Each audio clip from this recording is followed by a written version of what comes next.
नमस्कार बच्चों, मेरा नाम है राहुल और आप देख रहे हैं मैं बेसिक क्लास। तो प्रश्नावली 1.3 सिद्ध करना है। √5 एक अपरिमेय संख्या है और आपके हर बार एग्जाम में आता है, यूनिट टेस्ट में भी आ सकता है और आएगा, और आपके जो फाइनल एग्जाम होते हैं बोर्ड का उसमें भी बहुत ही इंपॉर्टेंट है।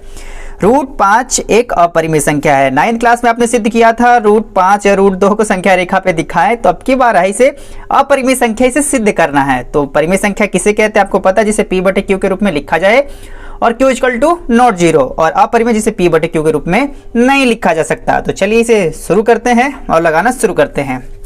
अब ध्यान से देखेंगे तो यहाँ पे मैं एक बार शूट कर रहा था तो वीडियो ही खराब होगी, आधा मैंने लिखा था आधा छूट गया था। ये दोबारा शूट कर रहा हूँ, इसे थोड़ा बहुत पहले से लिखा हुआ है यहाँ पे, तो हुई असुविधा के लिए हमें खेद है।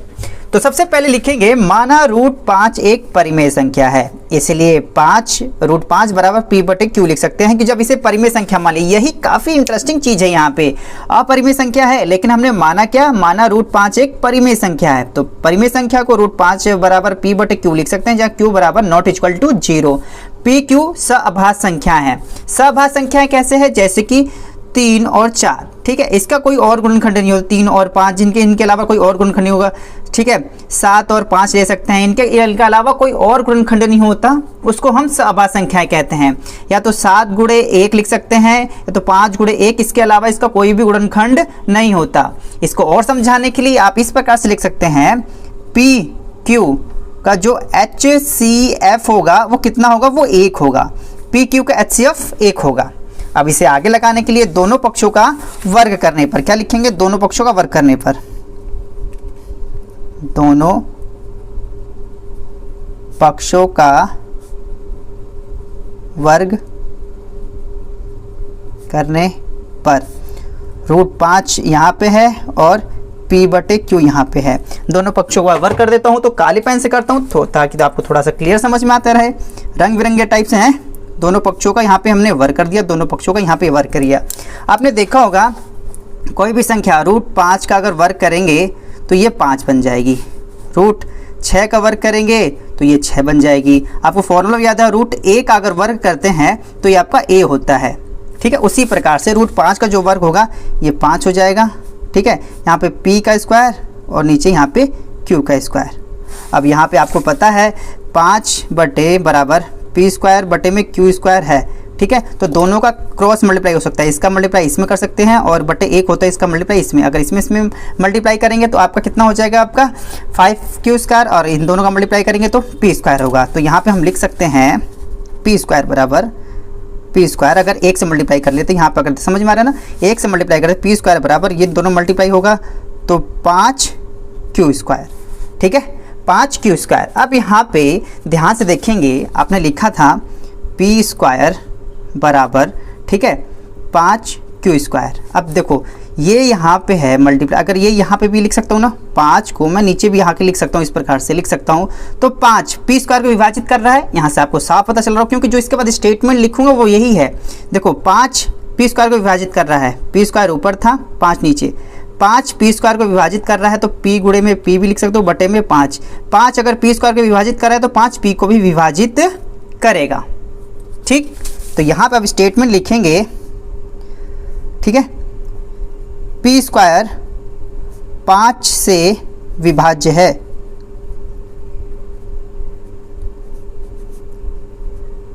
इसलिए, ठीक है, क्लियरली समझ में आ रहा होगा। ऊपर कर दे थोड़ा सा, इसलिए p भी 5 से विभाज्य होगा, विभाज्य होगा। काफी सिंपल है, कोई दिक्कत की बात नहीं है। अब देखो यहाँ पे कोई भी संख्या, ठीक है, 10/2 भाग करने पर 5 आएगा, ठीक है, 12 ठीक है 3, ठीक है, काट दे 3 चौके 12 आएगा। अब वहीं पे, ठीक है, 5/p/5 है, क्या p/5, इसको भाग देंगे कुछ तो आएगा ना, 1 2 3 4 कुछ भी आ सकता है, हमें पता नहीं है। तो p/5 अगर 5 को 5 से विभाजित कर रहा है तो हमने माना m आ रहा है, क्या m, तो p बराबर ये मल्टीप्लाई कर देंगे तो 5 गुणे में m हो जाएगा, ठीक है, p बराबर 5 गुणे में m हो सकता है। तो इस प्रकार से हम लिख सकते हैं यहाँ पे आपका p बराबर 5 m, जहाँ m एक पूर्णांक है। क्या है? जहाँ पे m एक पूर्णांक है। अब यहाँ पे दोबारा से वही काम करेंगे दोनों पक्षों का वर्ग करने पर। इनमें दोनों पक्षों का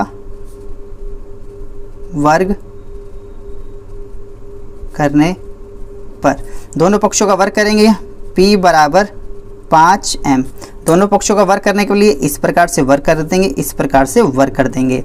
ठीक है, तो यहाँ पे ये पी स्क्वायर हो जाएगा आपका, बराबर में 5 बचे 25 m स्क्वायर। ठीक है, अगर आपको समझ में नहीं आया तो यहाँ पर अगर मैं दोबारा बताऊँ, p का स्क्वायर भी है और यहाँ पे 5m का स्क्वायर है। ठीक है, यहाँ पे p का स्क्वायर होगा, यहाँ 5 गुणे में 5 और m गुणे में m हो जाएगा। यहाँ क्योंकि 2 बार लिखेंगे, 5 बचे 25 और गुणे में m का m स्क्वायर हो जाएगा। ठीक है, इस प्रकार से आप है, क्योंकि कई बार का जो बेसिक के बच्चे होते हैं उनको कोई छोटी छोटी चीज़ कई बार समझ में नहीं आती, इस वजह से बेसिक और स्टैंडर्ड अलग कर दिया गया है। ठीक है, तो m स्क्वायर यहाँ पे आ जाएगा। अब यहाँ पे देखिए फिर वही वाली स्थिति आपकी ध्यान से। ठीक है, p स्क्वायर बराबर 5q स्क्वायर, p स्क्वायर बराबर 25 m स्क्वायर। तो यहाँ पे हम अब लिखेंगे क्या, फिलहाल तो इसे समीकरण 1 मान लेंगे। ठीक है, ये वाला समीकरण 1 लिखना भूल गया मैं, समीकरण 1। ठीक है, पी स्क्वायर यहाँ पे भी, पी स्क्वायर यहाँ पे, पी स्क्वायर का मान क्या है 25 m स्क्वायर। तो यहाँ पे लिखेंगे पी स्क्वायर का मान समीकरण 1 में रखने पर, समीकरण 1 क्या है मैं काले पेन से एक बार उतार देता हूँ, आप सब कुछ नीले पेन से लिख सकते हैं। ठीक है, पी स्क्वायर बराबर यहाँ पे क्या 5q स्क्वायर हो सकता है, बिल्कुल 5q स्क्वायर हो सकता है, और बराबर में यही था ना, पी स्क्वायर का मान रखना 25 m स्क्वायर। ठीक है, इज दैट क्लियर। अब आगे देखो, ये यहाँ पे मल्टीप्लाई हो रहा है तो उधर जाकर डिवाइड हो जाएगा, तो आपका q स्क्वायर बराबर 25 बटे में 5 m स्क्वायर। ठीक है, q स्क्वायर बराबर, अब यहाँ से काट देंगे, 5 एकम 5, 5 बचे 25, 5m स्क्वायर। ठीक, जैसा हमने ऊपर लिखा था वही वाली चीज नीचे दूसरे में m स्क्वायर करके है। तो यहाँ पे हम लिख सकते हैं q स्क्वायर 5 से विभाज्य है।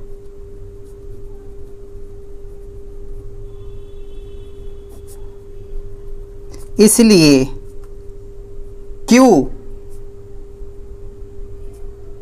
5 से भी विभाज्य होगा। मेन काम बस इतना ही था, हमने यहां तक कर लिया। अब देखो यहाँ पे ध्यान क्या रखने वाली चीज है, अब देखो कि P और Q, अगर मैं आपको स्टेटमेंट लिखना है, स्टेटमेंट लिखने से पहले समझाता हूं, P और Q सहभाज्य है, इनका HCF 1 होगा, लेकिन P 5 से भी यहाँ पे विभाज्य हो रहा है और यहाँ पे Q 5 से विभाज्य हो रहा है, मतलब P और Q का एक और गुणनखंड मिल गया, इस वजह से ये एक परिमेय संख्या हो गई। ठीक है, लेकिन हमने माना क्या था, इसका जो HCF एक ही होगा, सहभाज्य संख्या है, लेकिन ये दोनों संख्या 5 से विभाजित हो रही हैं। और क्यों हो रही है, क्योंकि हमारी कल्पना गलत है। तो इसे लिखें कैसे, लिखने के लिए मैं पेज पलट देता हूं एक बार।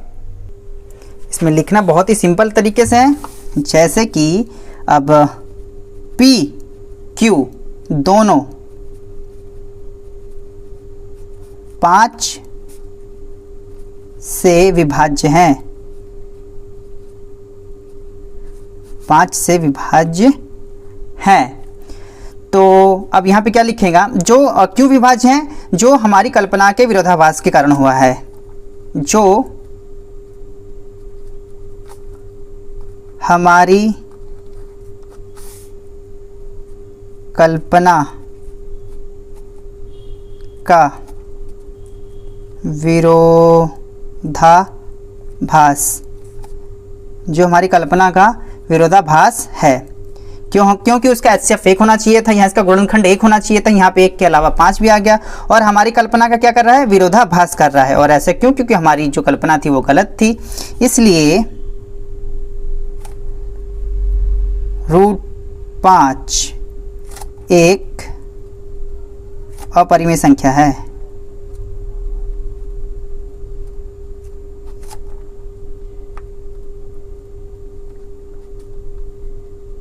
ठीक है, यहाँ पे आपका ये समाप्त हो जाता है। ठीक, चलते हैं अब अगले क्वेश्चन की तरफ। साइड में आप क्वेश्चन आसानी से देख पा रहे होंगे। सिद्ध कीजिए कि 3 + 2√5 एक अपरिमेय संख्या है। ठीक है, देखो पहले ऊपर वाले में क्या देखा था हमने, √5 एक अपरिमेय संख्या है। अब क्या सिद्ध करना है, 3 + 2√5 एक अपरिमेय संख्या है। ये पहले वाले से भी इजी है, क्योंकि यहाँ पे हमें पता ही हो चुका है कि √5 एक अपरिमेय संख्या, और पेपर में इसी प्रकार से आता है। जब अगर √5 एक अपरिमेय संख्या है तो सिद्ध कीजिए 3 + 2√5 एक अपरिमेय संख्या है। ठीक है, तो ठीक है, जैसे हमने उसे सॉल्व किया तो उसे इसे भी सॉल्व करने के लिए सबसे पहले क्या लिखेंगे, इसे लिखेंगे, 1 मिनट, ये रहा, हाँ, 3 + 2√5 एक परिमेय संख्या है, परिमेय संख्या है। ठीक है, माना तो लिखा ही नहीं, माना लिखेंगे ना, माना 3 + 2√5 एक अपरिमेय संख्या है, सॉरी परिमेय संख्या है। तो लिख सकते हैं 3 + 2√5 बराबर p/q, जहाँ पे q ≠ 0, और यहाँ पे भी लिखेंगे p q एक सभाज्य संख्याएं हैं, अभाज्य संख्या है, या लिख सकते हैं PQHCF बराबर में 1। ठीक है, तो इस प्रकार से देखते हैं, आप दोनों का अगर क्रॉस मल्टीप्लाई कर देंगे यहाँ से, तो क्रॉस मल्टीप्लाई करना ही नहीं है, क्योंकि अलग अलग सेपरेटली निकल जाएगा। तो यहाँ पे इसे आगे बढ़ने से पहले इसे मैं एक बार दोबारा उतार लूँगा। ठीक है, 3 + 2√5 बराबर p/q। देखो 3 इधर प्लस में उधर जाएगा तो माइनस में हो जाएगा, तो 2√5 बराबर p/q माइनस में 3। ठीक है, अब यहाँ पे 2 मल्टीप्लाई हो रहा है, उधर जाके क्या हो जाएगा, डिवाइड। डिवाइड का मतलब होता है आपका भाग। ठीक है, तो √5 बराबर p/q, यहाँ पे भी 2 लग जाएगा, और 3 फिर यहाँ पे भी 2 हो जाएगा, क्योंकि जब ये डिवाइड में जाएगा, अगर क्रॉस मल्टीप्लाई में जाएगा तो ये दोनों के नीचे 2 लग जाएगा आपका। अब यहाँ से इसका सिंपल हो गया। यहाँ से अब आपका, जैसे आपको पता है PQ से अभाज्य है, तो कोई भी, ये भी एक परिमेय संख्या है p/q, जो आपके दाएं साइड, ठीक है, परिमेय संख्या है, तो बाएं साइड भी परिमेय संख्या होगी। PQ का अगर वैल्यू कुछ भी ले लेते हैं, आपका P बराबर 1, ठीक है, और Q बराबर आपको 2 ले लेते हैं, और 2 पहले से ही था, माइनस में 2 में आपका ये 3 में 2 हो जाएगा। तो इसे सॉल्व करेंगे, 1/4 माइनस 3/2, ये भी इसको सॉल्व करेंगे तो परिमेय संख्या आएगी, क्योंकि P और Q एक सहभाज्य संख्याएं हैं जो आपस में कटती नहीं है। तो आपको देखेंगे इस तरफ अगर आपका परिमेय संख्या है तो इस तरफ भी आपकी परिमेय संख्या होगी। ठीक, तो यही चीज़ यहाँ पे समझना है, ऐसा क्यों है हमने मान रखा है। और p/q, मैं बार बार कह रहा हूँ, एक सहभाज्य संख्या है p/q, और एक परिमेय संख्या भी है। तो आपका दाहिने साइड परिमेय संख्या है, तो बाएं साइड भी परिमेय संख्या होगा। तो इसे लिख देंगे आसानी से एक बार, कैसे लिखेंगे इसे, इस प्रकार से। ठीक है, p/2 अरे 2q 3/2 एक परिमेय संख्या है, परिमेय संख्या है, इसलिए √5, तो जो इस तरफ है तो इस तरफ वाला भी परिमेय संख्या आपका होगा। √5 भी एक परिमेय संख्या है, परिमेय संख्या है। अब √5 परिमेय संख्या हो नहीं सकती, यह हमें विरोधाभास कल्पना, गलत कल्पना के कारण हुआ है, क्योंकि हमारी कल्पना ही गलत थी। अब ध्यान से देखेंगे, हमने अभी थोड़ी देर पहले ही भी सिद्ध किया था, √5 एक अपरिमेय संख्या है। अब इसे क्या है, जब इसे हम सिद्ध कर रहे हैं तो इसे हमने परिमेय संख्या के तौर पे मान के सिद्ध कर रहे हैं, लेकिन हमारी जो कल्पना है वो ही गलत है। अब सवाल में यही तो इंटरेस्टिंग पॉइंट है कि हमारी कल्पना ही गलत है, उसी बेस पे सवाल को लगा रहे हैं हम। ठीक है, तो यह हमें अपने विरोधाभास कल्पना के कारण प्राप्त हुआ है, यह हमें अपनी गलत कल्पना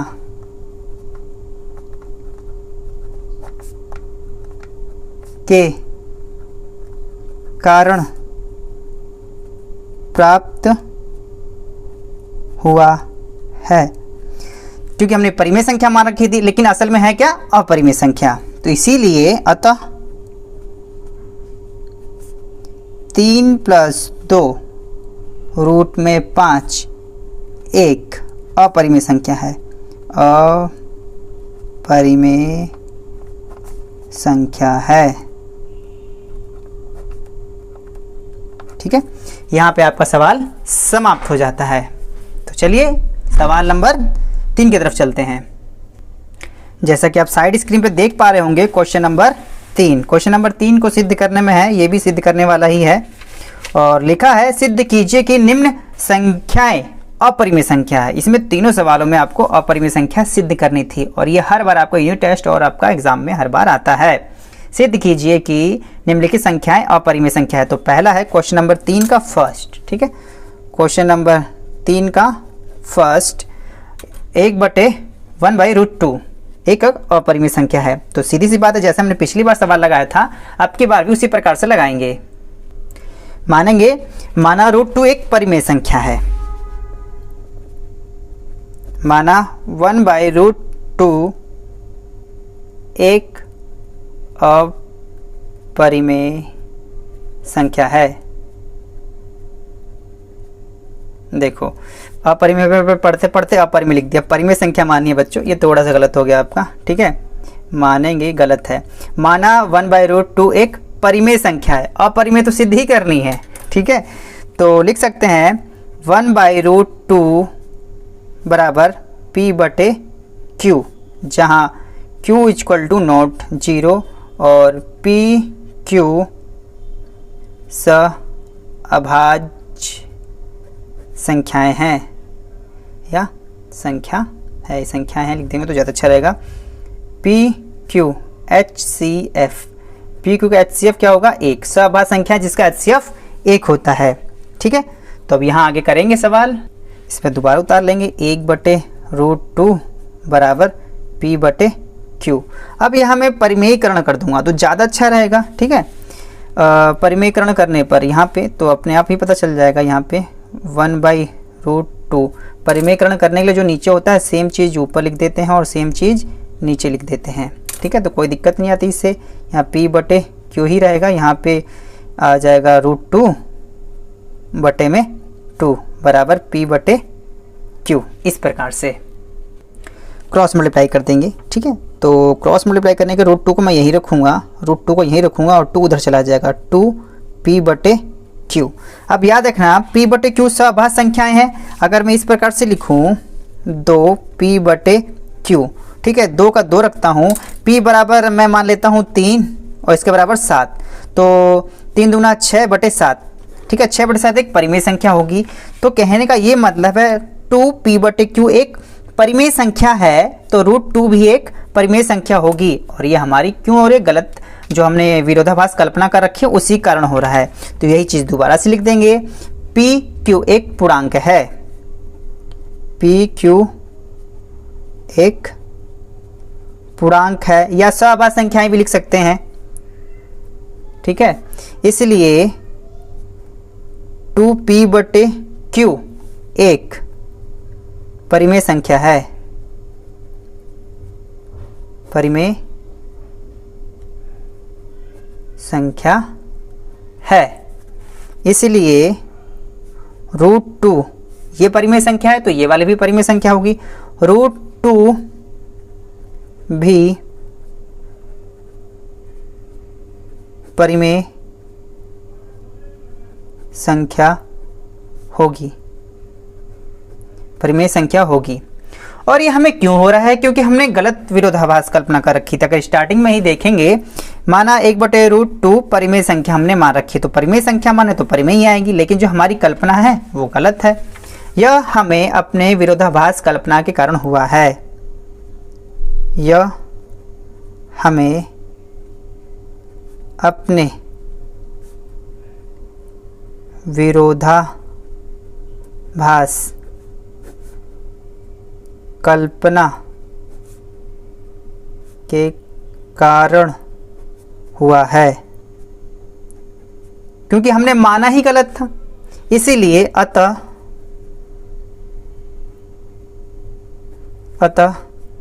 1/√2 एक अपरिमेय संख्या है, अपरिमेय संख्या है।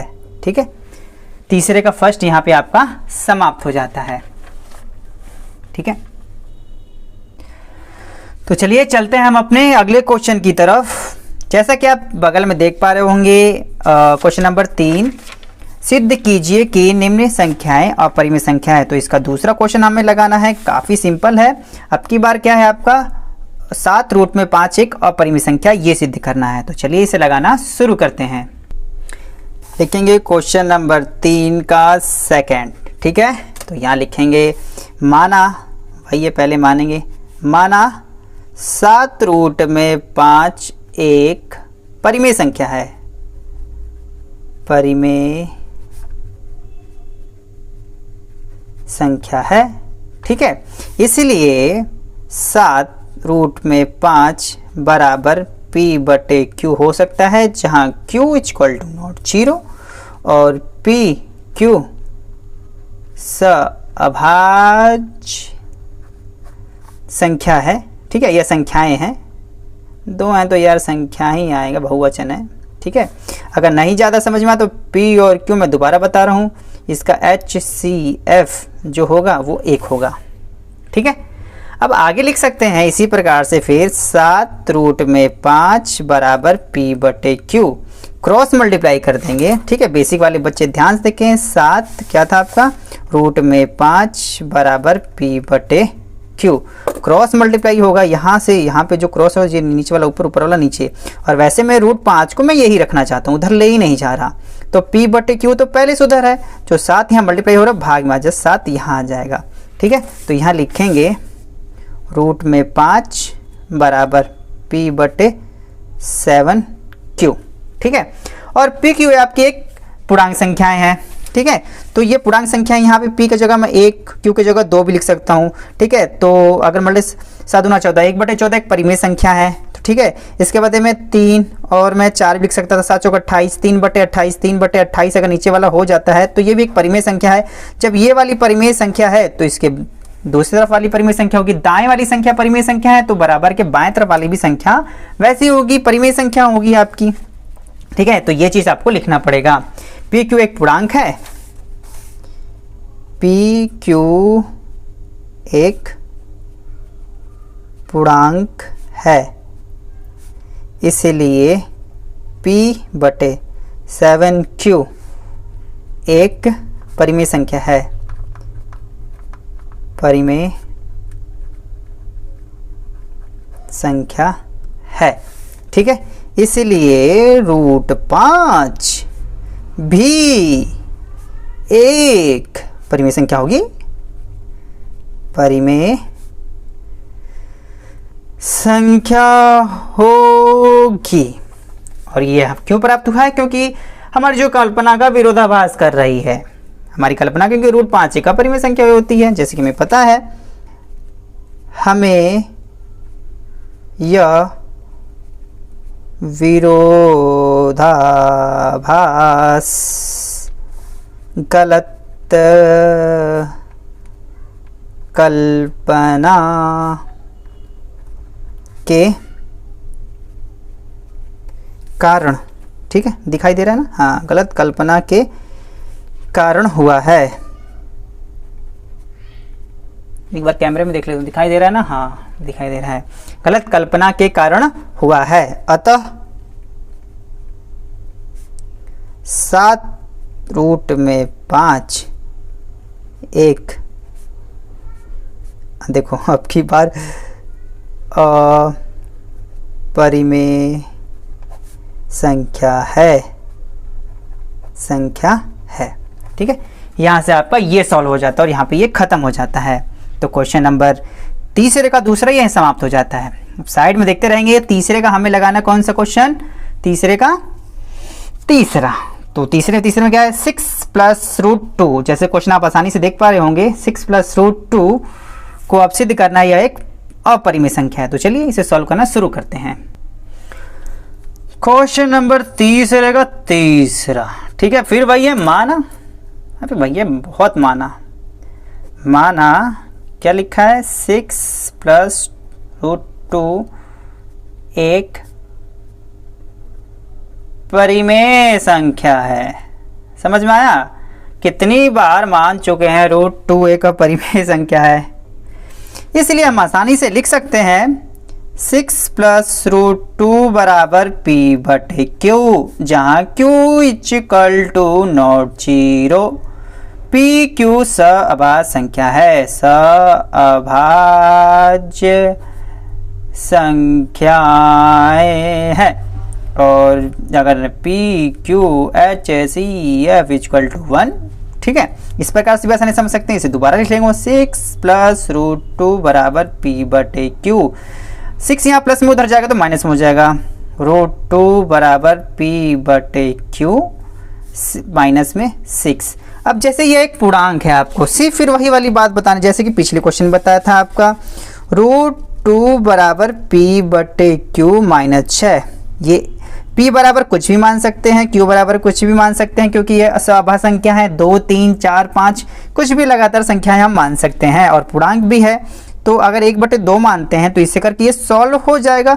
सॉल्व होने के बाद आपका कितना आ जाएगा, अगर चलो 4 मान लेता हूँ, ठीक है, 7/8, ठीक है, या छोटा सी मान सकते हैं, बड़ा सी मान सकते हैं। इसको सॉल्व करने के बाद कोई भी संख्या आएगी वो p/q के रूप में होगी। तो घुमा फिरा कहने का मतलब जो ये संख्या है वो आपकी एक परिमेय संख्या के तौर पे आ रही है, तो इसके बगल वाली भी संख्या परिमेय संख्या होगी। बार बार जो पिछली वाला हमने माना था वही चीज़ यहाँ पे भी वही चीज़ है यहाँ पे आपका। तो यहाँ पे आप क्या लिखेंगे, दोबारा से वही चीज़ है, p q एक पूर्णांक है, इसलिए p/q - 6 एक परिमेय संख्या है,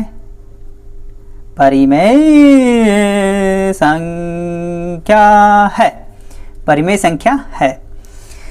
इसीलिए √2 इधर वाली संख्या भी परिमेय संख्या होगी। ठीक है, अब कई बच्चे यहाँ से दोबारा सॉल्व करने लग जाते हैं, √2 एक परिमेय संख्या, इसको सिद्ध कर देते हैं हम। ऐसा नहीं करना, पेपर में ऐसा आता ही नहीं है। पहले ही अब क्वेश्चन चेंज करके आते हैं कि आपको बस इतना ही सॉल्व करना होता है। और ये क्यों हो रहा है, यह हमारी गलत कल्पना के कारण हुआ है। तो दोबारा सेम लिख देंगे, हमें यह विरोधाभास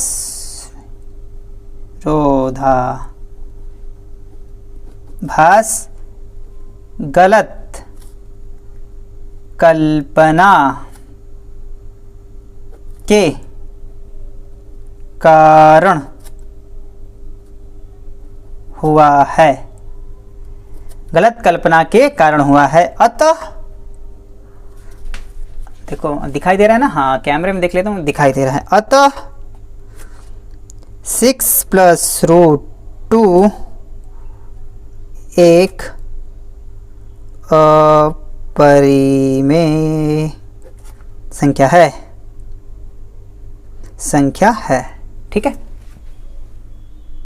तो यहाँ से आपका 1.3 समाप्त हो जाता है। स्क्रीनशॉट लेके आप उतार सकते हैं। साइड में क्वेश्चन आपको आसानी से दिखाई दे रहा होगा। कुछ नया करने की कोशिश की है तो वीडियो ज़्यादा लंबी ना हो, इसे यहीं पे समाप्त करते हैं। मैं CBSE क्लास की इस वीडियो को देखने के लिए धन्यवाद। तब तक के लिए जय हिंद, जय भारत।